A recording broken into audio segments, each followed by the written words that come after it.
Hi, nice to meet you. Nice to How meet are you. Hi, I'm Liz Dave. Whitman. Nice to meet you. I'm running for the House Okay, and thought I'd come visit. okay. In case I get enough crossover votes. There you go. What did you say your last name was? Bodwin? Bodwin. Yeah, the blue and white signs around town. Okay. From Temple? Yeah. Okay. There we go. We're late. Don't look at me that way, Jay.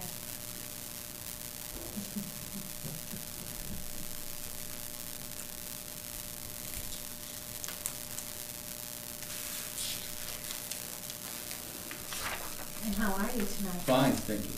Yes? Good.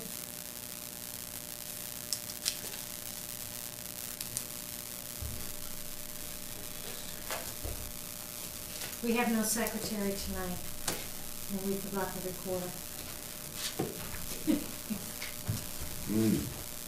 With instructions.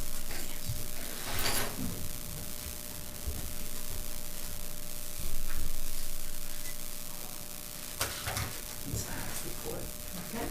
Meeting will now come to order. Please stand for the Pledge of Allegiance. I Pledge allegiance to the flag of the United States of America and to the republic for which it stands, one nation, under God, indivisible, with liberty and justice for all. So we have a pretty short agenda tonight. We are meeting at 6 o'clock with Peter Goey, our Director of Public Works, regarding staffing. Peter, would you like to allow Lisa to introduce herself before we get going? Oh, that's generous, thank you. I'm Lisa Bodwin. I live in Temple. I'm a native New Hampshire girl. I'm running for the New Hampshire House of Representatives. I really would love to be able to serve District 25, be a voice, be engaged in the community, communicate about Concord, and really listen and serve. That's really my goal. I don't have any extreme party positions. I don't have an extreme agenda of any kind. I think good governance and sound public policy happens when people collaborate. And that's thanks, I appreciate it. Thank you. Sure. Can we ask questions? Sure, if you have time. I don't know if Mr. Goey needs to. Okay. He loves to be entertained. Sure. We'll make him go quick. What is your background? What makes you want to run? Have you been in Sure. office before? Sure. So I want to run because I really think it's important that when a threat to the community surfaces, that our representatives are going to stand at the front of the pack to defend the community. So with the pipeline, I know that there was some hesitancy all over the state for people our elected officials to step up and really be a strong voice to fight that. So that's one of the reasons. Another reason why I decided to run is because I'm so sad about our nation not being able to talk to one another, and we artificially divided around party lines. I just want to be able to have our neighbors all work together for the common good. So that was my background is I have a master's degree in cultural anthropology. I have been president of my church. The last 3 years I've been doing disability policy and advocacy work in Concord, working with both sides of the aisle to get legislation passed, bipartisan. And in between I've coached basketball. I started and ran an organic farm for 7 years, small bed and breakfast, so I have extensive small business background, and I raised 2 beautiful children. If I might ask one other question, what would you foresee as, say, your top 3 goals? I think that strengthening the legislation so that outside corporate energy companies cannot come in and just take our property and despoil our earth, our backyards. So strengthening the regulations to prevent outside energy companies from thinking they can just come in and run over us. That's one. And there's a lot of stuff happening at the policy level now to strengthen that. The work is going. That's one. We need to figure out the tax equity issue, and I don't have a particular solution. I don't have an answer, but I know that senior citizens all over the state are being taxed out of their houses, and I know that young families are having a hard time feeling safe to buy houses. So I don't know what the solution is, but we need some tax equity. And a third, you know, healthcare, what do we do about the healthcare dilemma? How do we make sure that, you know, people don't go back to using emergency rooms and driving up everybody's healthcare, but people are unhappy with the way that it is, so how do we work together to make sure that everybody feels like healthcare is fair? Thank you. Anybody else have any Yes, questions? question, what's your solution to the drug epidemic in New Hampshire? You don't have, Well, I mean, I think. Nobody else does, I so. think that, you know, I think the last legislative session, they spent a lot of time trying to work out with experts from the field, nonprofits and other experts who are already doing that work. They're trying to find the funding to make it happen, and they're trying to bring in all the different stakeholders. They're trying to talk to doctors, they're trying to talk to employers, as well as the addiction treatment specialists, as well as addicts themselves. So there has to be funding. So I believe very strongly that if we don't start doing some prevention, or whatever our plan is, it has to be heavily funding prevention, and then also personal accountability. what do you mean by prevention? You're stopping the drugs from coming in, or stopping the people from using them, or what do you mean Well, prevention? giving our young people enough interesting, creative, constructive things to do so they're not bored and going and getting themselves in trouble. I think that our communities, you know, we need to make sure that there's enough going on so that our kids are doing the right thing after school between 3 and 8 o'clock, so they don't start with soft drugs and then move to the hard drugs. But one of the Republican solutions last year that I found really interesting that was killed is there is existing a voluntary database for submitting an opioid prescription. Republican Senator Sanborn said, why don't we just make that existing database mandatory so that you don't get to go to the orthopedist and your internist and another doctor and get 3 or 4 different opiate prescriptions. And for some reason, the Medical Association, I don't know what it's called here in New Hampshire, I forget right now, they killed it. They killed that component. Of course, they make a lot of money on that stuff. Well, you know, so, I mean, you know, we need to make sure that the doctors are playing their part for sure, in not just dispensing, I think it was 60 million opioid pills in 4 months. Can you Money. imagine, in New Hampshire? Can you Money. imagine? So, you know, and so it's a complicated thing. It is. And I've started to follow it more closely. Well, I know the federal government has shoveled tons of money into drug prevention, and they've gone backwards. They haven't made a dent in it. And this is over, I don't know, 20 years? Right. Well, And they don't have the answer. certainly, And it's throw more money at it, and that hasn't helped at all. right. So, I don't know the answer either. Well, one of the things we need, Somebody does. I spoke to Chief Carpenter several weeks ago, and one of the things I would be sure, this is a specific thing I would be sure to do, is I would be sure to, the money that's going, the grant money that's come from the feds to the state, that the state is doling out, he said we need someone who can make sure that the small towns get their fair share, and that the big cities don't gobble up the grant money to fight the opioid. So I would be a strong voice for making sure District 25 had what it needed to, in terms of law enforcement, because I know that we're right in that gateway from Fitchburg, so Yeah. we have, well, I'm pretty tough. You could ask folks around Temple, I'm pretty tough. But I'm fair. Okay, Thank you. all set? Thank you very much. Thank you, I appreciate that time. Not a problem. Come again. Okay, Peter, Mhm. we wanted to talk about the staffing issues, and possible solutions. And I understand you have some candidates that you want us to review tonight. Yes, I do. I don't know if we want to get into alternative solutions until we take a look at candidates. I'd like to look at the candidates. And Peter, I don't know what you have for time, but if we can, so we don't have anything else on the agenda, we'll be going to Well, that's it, non-public for that.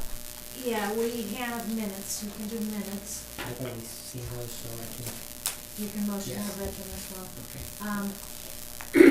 It's a very light night. Yeah, the other thing that I did want to talk about then before we, that way if we go into non-public, we can Yep, come out and then adjourn the meeting. But one of the items that came up last night we had the first budget committee meeting. And one of the items that Wendy was advocating was that the department head should be presenting not only their one-year budget, but a five-year budget, which I was not in favor of. To me, a 5-year, as I told her, 5 years is capital improvement plan. It is, It's for larger expenses. I think we have set a value of $5,000 or more. And she's saying, well, I think because there are other items that don't fall into the CIP, that they should be doing that. And I'm saying, I don't agree. And she said, so you wouldn't support that? I said, no, I wouldn't. And she asked if I discussed it at the board meeting well, I tonight. think it'd be very difficult for department head to extrapolate out 5 years on anything. Right. You can't look, I mean, you're looking, how do you estimate costs that are going up every fuel or, the one thing I guess I would say is the capital improvement plan, is designed for capital improvements, and the word improvement being additions or, major upgrades. And one of the things that we discussed about the capital improvement plan, because ours tends to be a list of, when we're gonna replace a vehicle or whatever, and that's not really a capital improvement, it's just a maintenance thing. So they're trying to do a lot more of that type of item and fold it in, so I forget what we were terming it. It's not only a capital improvement plan, but it's an anticipated expenditure thing for monies over 5,000, and I don't know how you can go any further than that, so I agree with you. And what really drove me to it is I could not get an answer to the question of what are you gonna do with that information once you have it. Yeah, It was not clear. So, Wendy was at the point, expressing her frustration, but, saying, well, maybe what we'll do is we're gonna look at the, current estimated revenues for next year, along with what the town evaluations are, and back into what we think the tax rate should be, and then give you guys the number for the budget.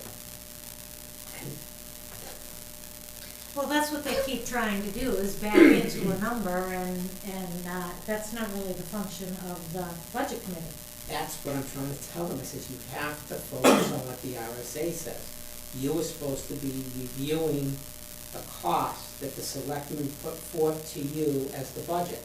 And we need to look at what the services are, what the needs are that we have to provide, and what those costs are going to be. Right, it shouldn't just be to go in there and, Say, here's a number, and yeah, or it shouldn't be, the goal, like, part of my frustration is that they go in there and everyone wants to cut, but they're not, that's the one thing they're not appreciating, is that we need funds to operate the town and keep the town services and so on, And if they never wanna expand town services, fine, you still need an operating budget to support the services you have, and nobody looks at it from that perspective.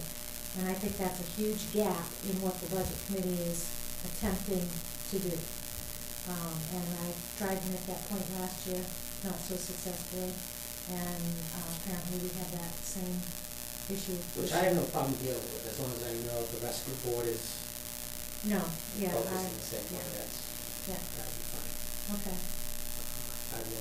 We'll meet again next week, they want to go through the revenues and whatnot, so I'll relay that. And I Okay. think Joanne's pulling together the MS report that we had just done for the state. And that's one. Yeah, Good. All right, we do start budget committee meetings the 24th of this month. so, yeah. And then they'll be held every Monday, except for Halloween. And Christmas and And Christmas New Year's. and New Year's, because It's everything's three on a Mondays, Monday. Yeah. So, that's where that is going. Other than that, I don't have any other, business coming before. We have received a draft, audit report from our auditors, so that'll be coming along soon. And that's it. So we're gonna review candidates, with Director Gold. I make a motion, motion to approve the meeting minutes of October 4th, 2016 as written. A second motion, all in favor?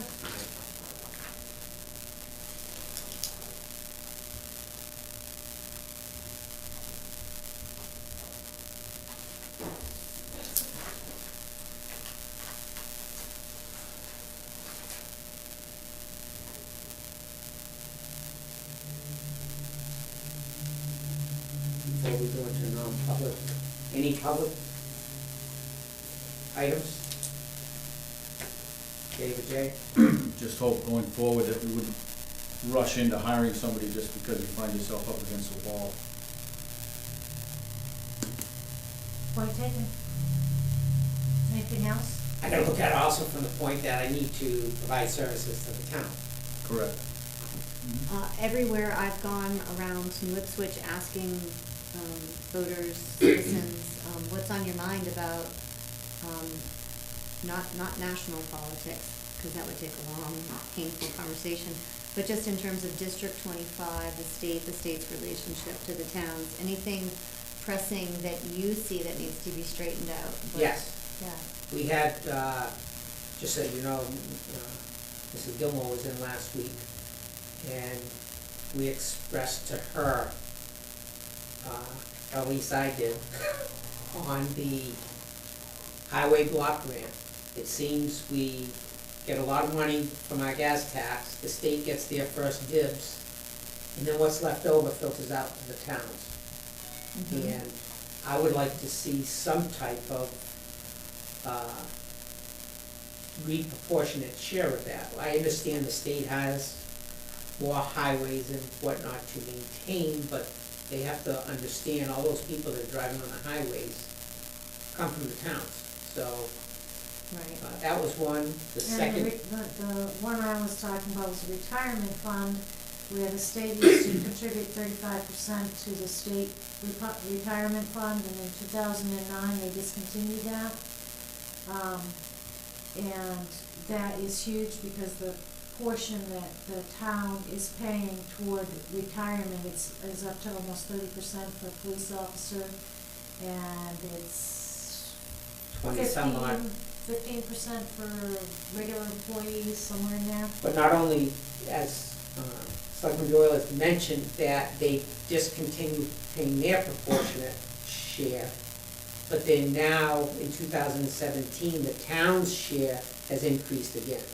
Every 2 years, we're seeing an increase. Yeah, that's a problem.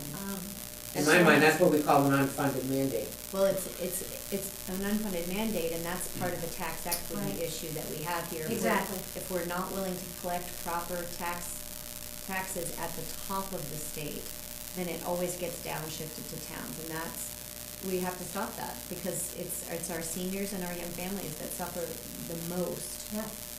and will depopulate our small towns, and that's. But it could also mean looking at where their costs are going, if they're allowing Of course. extravagant, Of And course. where Retirement they're packages that- moving funds to, they're diverting funds from highway or whatever to here, or whatever they're moving their funds. But the, other issue was the police academy standards and training that they're talking about having the towns pay. Well, right now, the towns are already picking up the full-time cost to employ a person for 16 weeks. We pay them for the time that they're at the academy, and the academy was supposed to be supported with funds from, all of your speeding fines and moving yeah. violations. And now the state wants to take those monies and have the towns pick up the cost for the state police, the police academy and training. And, that's again an example of pushing the cost down on the towns, and we're already struggling to keep someone there for 4 months, where we're receiving absolutely no, patrols or shifts or anything that they're able to do for those 4 months. But, those are three issues that we were discussing. And there are more, but. Well, I had a question. As a former employee for a municipality, I was told that I would contribute to the state of New Hampshire retirement system. I had no option. I couldn't opt out of contributing to that. And I just don't think a mandate on me to be part of the retirement system is fair. It's almost like I've been forced to join a union. And I think an individual should be able to decide where their money goes in their retirement accounts. I don't think that they should be forced to put their money into the state retirement. And I was told that the town had to do it because if you were a member of the state retirement system, everybody had to contribute to it, whether you wanted to or not. And I just don't think that's fair to individuals. Okay. Interesting point. It's Yeah. interesting point. I'm gonna just be honest, even though I'm a candidate and I'm looking for votes, right? So is it not the option for someone to just not want the job because they don't wanna pay the forced Oh, retirement? sure, you could do that, but why would you wanna give up a job just to not pay, the pension program? I don't know, I mean. If you need a job. If you need a job. You need a job. And, okay, so, okay. Yeah, I was forced to pay into the state pension fund. I just thought that was almost forcing me to join a union. And it's a significant amount. I think it's, What do the employees pay, do you know? 11%, they pay I- like 11% or Oh, so something. that's Yeah, even somewhere more than around what, that's more than what the private individual pays towards social security. Yeah, I think it Yeah. was, Well, I if think it's you're over right. above though, I mean, you get that back. No, they don't, Yeah, they they don't- do. Yes. You get it back. no, what I'm saying, You get you don't pay retirement. into social security, you're just paying into the state. Correct. No, Right. you do Right. both, But then you, both. you Well, do. I paid social security, but not on that percentage that went to the state. Right. That was pre-tax. They Pre-tax. get, So they're yes, doing both. they're doing both. So their retirement is more like Like teachers yeah. Yeah, but the retirement is pretty wonderful. Yeah, my point is It's this. underfunded. And the state's trying to make up the shortfall with. Okay. My point is this, it should be a choice.